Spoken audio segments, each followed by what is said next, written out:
Alors en brodel, je dirais que c'est un concentré de moi-même.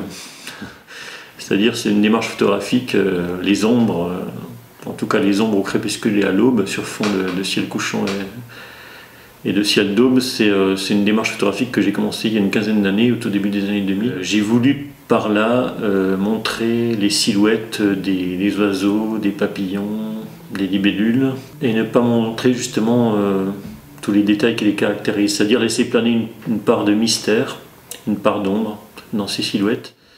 Et c'est vraiment moi à 100% ce livre, parce que j'y ai mis beaucoup de temps, de passion.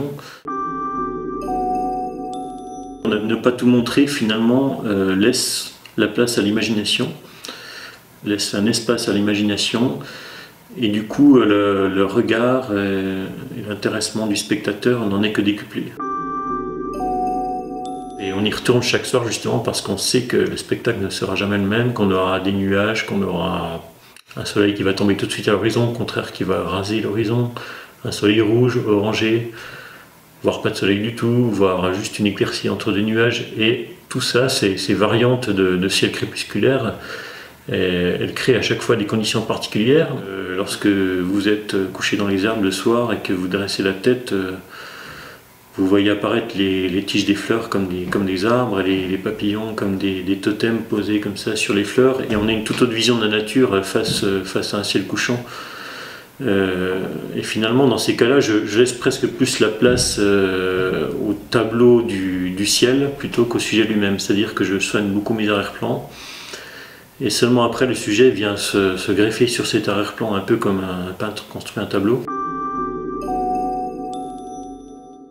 Je pense qu'en argentique, on a un certain rendu de matière qui est très particulier, notamment dû évidemment à la technique, c'est-à-dire une pellicule, c'est en quelque sorte une couche de cristaux d'argent qui sont noircis par la lumière, avec des colorants dans le cas des diapositives couleurs.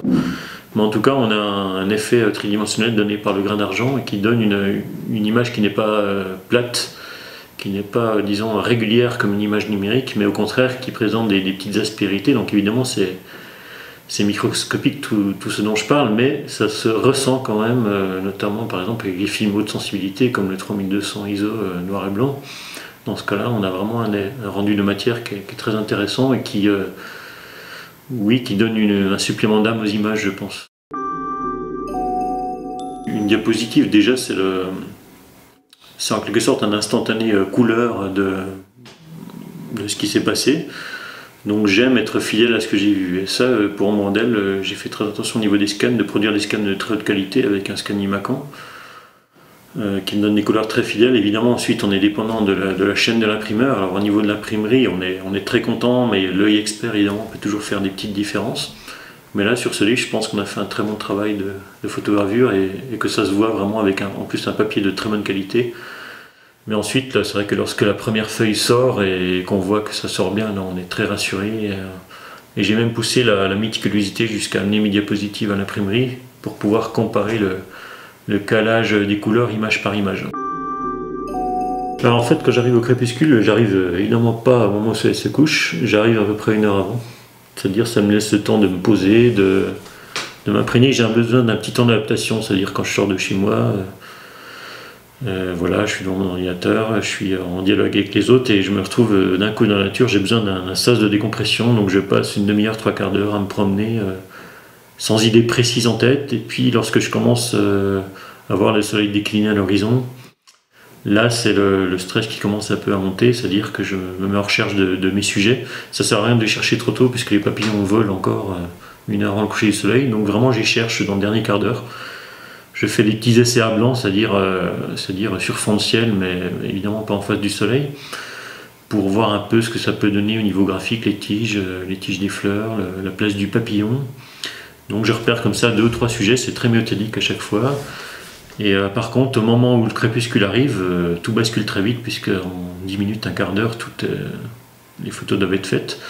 Donc à ce moment-là, on a quand même des petits moments de stress, c'est évident, puisque On peut avoir repéré un sujet qu'on imaginait très beau, puis finalement avec les couleurs du soleil, ça ne se passe pas comme prévu, donc on rebascule sur l'autre, on change d'optique.